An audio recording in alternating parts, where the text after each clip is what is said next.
থেকে 25 এই বয়সটা একজন যুবকের জন্য খুবই গুরুত্বপূর্ণ একটি সময়। এই সময়টাকে জীবনের টার্নিং পয়েন্ট বলা হয়ে থাকে।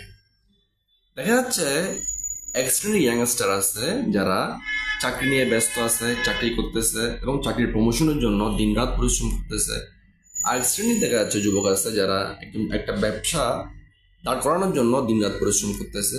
কেউ দেখা যাচ্ছে স্টাডি করতেছে একটা গভর্নমেন্ট জব পাওয়ার জন্য বা বিসিএস ক্যাডার হওয়ার জন্য।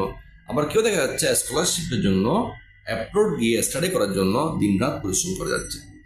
আরেকটা শ্রেণী আছে যারা হেলেদুলে সময় পার করতেছে, টিকটক নিয়ে ব্যস্ত আছে, মাদকাসক্ত হয়ে পড়তেছে বা মোবাইলের প্রতি অতিরঞ্জিত এডিক্টেড হয়ে পড়তেছে।